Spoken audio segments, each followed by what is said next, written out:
This is Fortune's Wheel, a podcast history of the late Middle Ages. I'm your host, Jonathan, and this is, at long last, episode 12, Emma of Normandy. I hope you enjoy the show.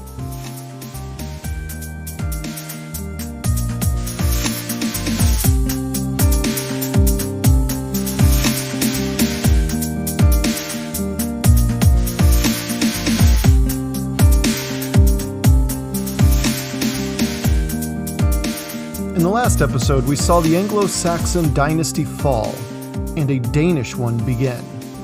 From the ashes of a failed reign and subsequent death of Aethelred II came a spark of hope with the ascendancy of a man they called Ironsides. And as victory stacked up for this new Saxon king, travesty struck, and within months of taking the crown, he too fell. However, before we get too far into the results of what historians quietly call the Danish conquest of England, I'd like to take our narrative briefly into a flashback, back to the year 1002. There's one person who began her journey throughout this time period then. No, it's not a surviving son or daughter of the old regime, though they too will certainly play roles.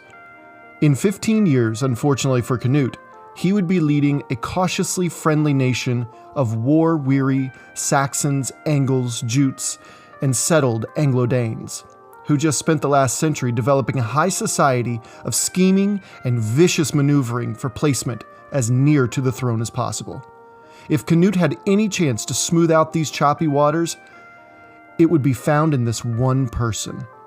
She would so happen to be connected to a rising star on the European stage, and the world would, within a generation, see this star shine brighter than almost all others.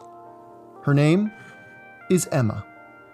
Today we will begin by taking a closer look at the England Emma would first encounter in 1002. I know we've hammered out the events of this time and of the next decade or two, but we haven't taken a look at it outside of a military perspective. Emma offers just such an opportunity. So let's start off by seeing the kingdom of the Angles and Saxons, as Alfred called it, through her eyes. I hope you enjoy the show.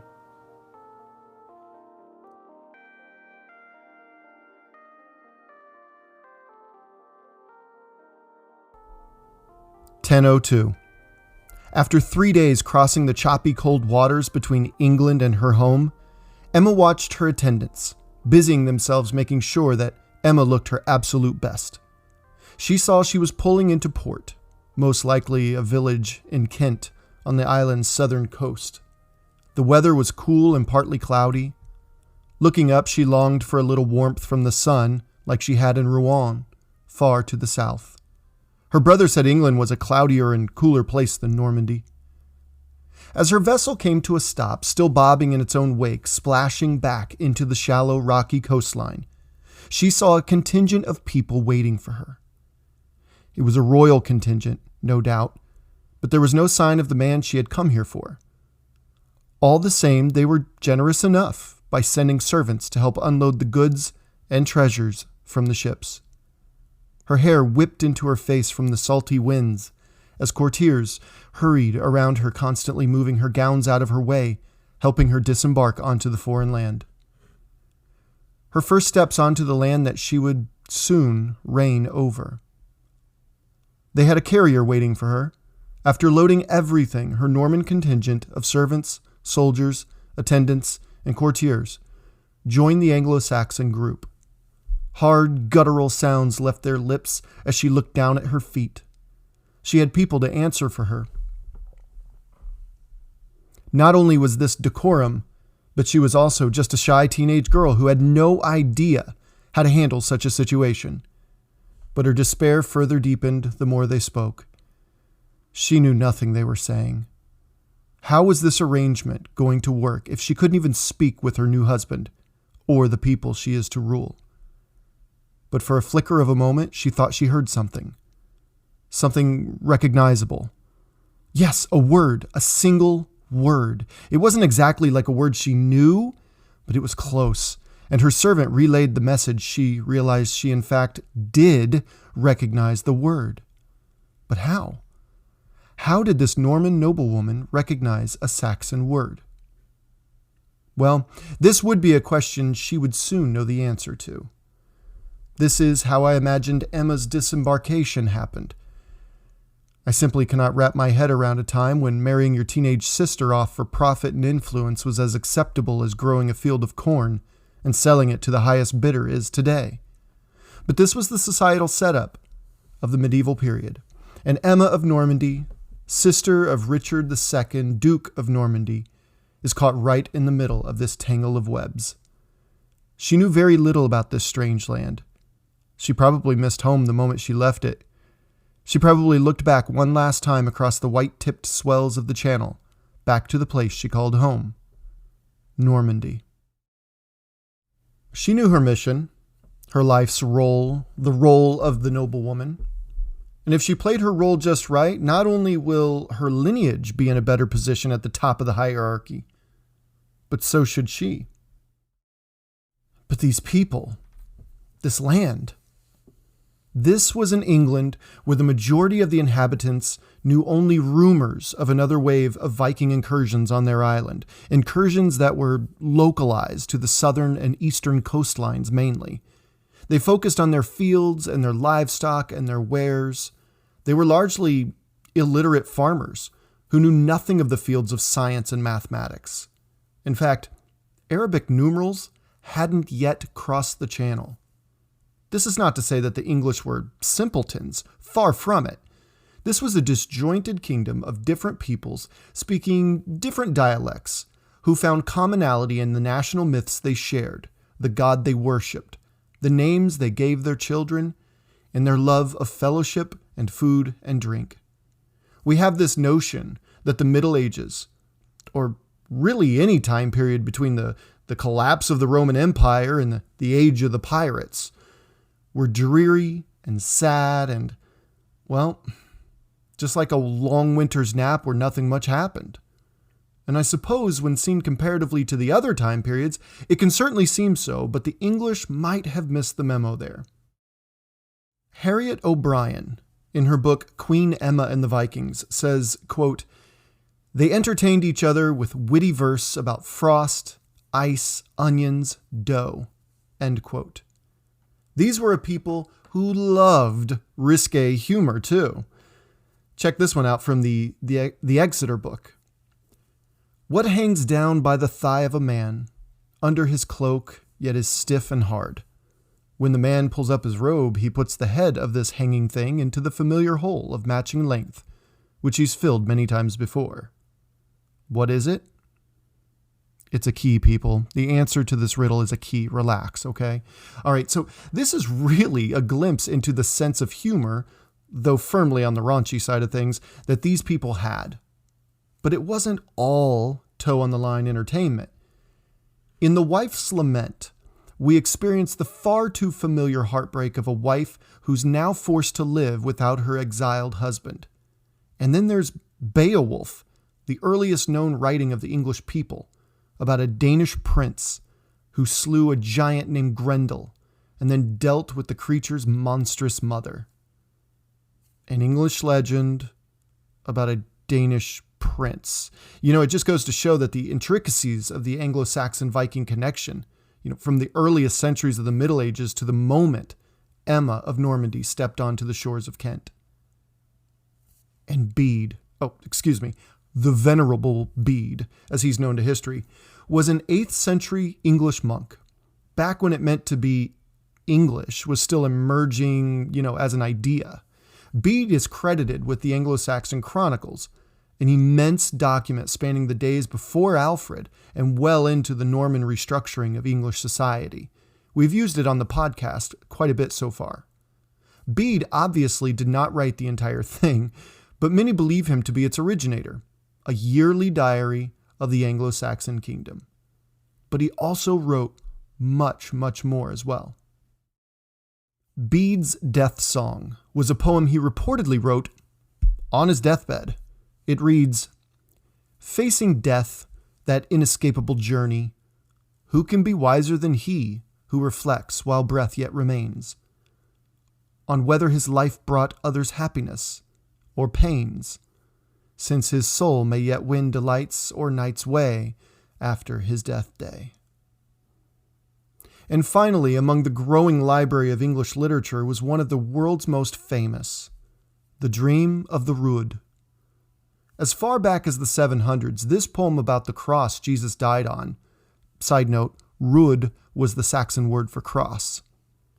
It was said to have been written on an 18-foot-high cross in Ruthwell in Dumfriesshire, Scotland, though there was no official Scotland back then, not yet.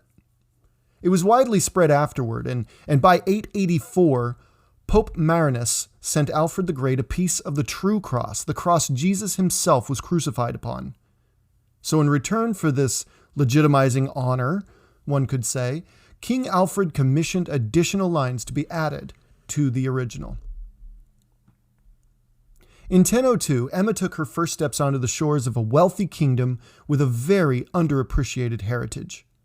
And let us not forget that people still circulated their version of the Sleeping King legends about their own legendary hero, of Arthur Pendragon, as well as more recent stories of heroic efforts like King Edgar the Peaceable and Britnoth, Ealdorman of Essex. Emma, no doubt, must have quickly witnessed how industrious her new people were too. The richest among them enjoyed fine linens and silk from the farthest reaches of the earth, some mythical land called China. Their ports bustled with activity, from ports as far as Al-Andalus and the fabled grandeur of Constantinople itself. Danes, Icelanders, Greenlanders, Wendland Saxons, Norwegians, Swedish, Muslims, Italians, Normans, Franks, the Rus, Byzantine Romans, Jews, Sicilians, the Flemish, Britons, and the Irish. Emma's new people heard a multitude of languages spoken as men disembarked from their ships with loads of precious metals, horses, clothing, spices, perfumes, jewelry, cotton and silk, salt, silver, timber, wine, grains, livestock, wool, and yes, even slaves. It is a sad fact indeed that slaves were largely harvested from Ireland right next door and were sold around Europe and even as far as Baghdad by a variety of people, but both Vikings and Muslims were the largest players in the game at this time. However, around the 11th century here, there were pretty accurate and trustworthy whispers of a wealthy, prosperous, and highly influential kingdom in the western deserts of Africa that also drummed up their own massive slave trading empire, among other hot commodities of the day such as salts and gold. Yes, a lot of salt and gold. England was producing goods that were traded in as far-off places as they received goods from.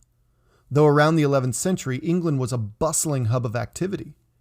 The potential seemed to be bursting at the seams from rocky coast to marshy port. Let's just say in 1002, there was a very valid reason why the Danish had set their eyes on the island tucked up in the northwest corner of Europe proper. Unfortunately for England, it was ruled by the hind end of the House of Wessex. If Alfred a century earlier was the mouth from which sweet hymns of Anglo-Saxon unity were sung, then Aethelred was well, you get the idea. Across the channel from Kent was an ancient kingdom. This kingdom was founded by the descendants who gave the likes of Julius Caesar fits in a land the Romans called Gaul. As of the late 700s and early 800s, it was an established power on the northwestern European landscape, ruled by a new Caesar named Charles the Great, first of his line, or Charlemagne, as history knows him. Charlemagne, king of the Franks for 32 years already, was given the title Emperor of the Romans by the Pope by surprise on Christmas Day in the year 800. From there, his once mighty kingdom fell into disarray that can easily be summed up by the nicknames afforded his descendant kings: Charles the Bald, Charles the Fat, and Charles the Simple. It was a lesson for all of Europe throughout the Middle Ages. Wealth, land, and titles can be inherited. Greatness is not. It must be earned and cultivated and painstakingly maintained. In short, my, how the mighty fall. Even the juggernaut kingdom created by Charlemagne can suffer the slings and arrows of fate. Within a century, this mighty kingdom that stretched from the Mediterranean Sea in the south to the Bay of Biscay in the west and to the English Channel in the North Sea in the north was feuding, fractured mess. And worst of all, the Vikings had a century of pillaging and plundering under their battle-axe-laden leather belts. And they'd begun to see the mainland Europe, particularly the Kingdom of West Francia, as an easy target. It was growing in wealth and economic prosperity, sure, but much like the England of 1000, it was ruled by weak and ineffectual kings who more or less bought off the raiders in exchange for just a moment of peace. One man specifically oversaw a raiding party of predominantly Norse Vikings. This chieftain's name was Rollo the Walker, so named because it is said that he was so large, just this tall, muscle-bound presence, that his horse wore out quickly and he was forced to walk most places. See, Rollo established by way of force and terror, and some clever politicking, a territory in northern France, along the English Channel, and bordering the duchies of Brittany, Anjou, and Vermandois, centering his power in the already important river port city of Rouen. This was a very important piece of land, as not only did Rollo's Northmen control some of the most fertile and productive fields and hillsides in the entire kingdom, but it also controlled the mouth of the River Seine, which, when traveling along its winding path, led to a major center of power in the kingdom, the seat of the throne of Frankish power, Paris. And for those playing at home, the mouth of the River Seine faced north toward the emerging and recently united kingdom of the Angles and Saxons under the powerful leader, King Alfred. Fast forward a century, and this new duchy was now a mainstay of Frankish politics. Still not seen as equals to the Frankish elite, these quote-unquote Northmen have endeared themselves to their neighbors in Normandy itself, nonetheless by adopting native styles of fashion, delicacies they ate, festivals and customs they shared, and even the French language. The Northmen were now no longer considered barbarians from the icy north. No, they were now Norman, a hybrid of French and Scandinavian, which bled into their fighting styles, social norms, and as well the words they spoke. And they lived in Normandy, or land of the Northmen. And after a successful century of these Normans jockeying for legitimacy amidst a somewhat hostile kingdom, in the year 1002, Normandy was ruled by Richard II, son of a ruler named Richard the Fearless, which should give a little hint as to the constant struggle the Normans had as they clawed for recognition as more than just mere barbarians. Despite his nickname, Richard le Bon, or Richard the Good, Richard II wasn't exactly the nicest guy at first, similar to Edmund Ironsides, but he was an effective ruler who sought expansion and prosperity for his people. He was the descendant of the great Rollo, much like his counterpart in England was the descendant of Alfred the Great. These two and their parallels are a study in dynastic continuity for sure. Richard II took over as Duke of Normandy in 996, just 6 years before the marriage he would orchestrate between England and Normandy.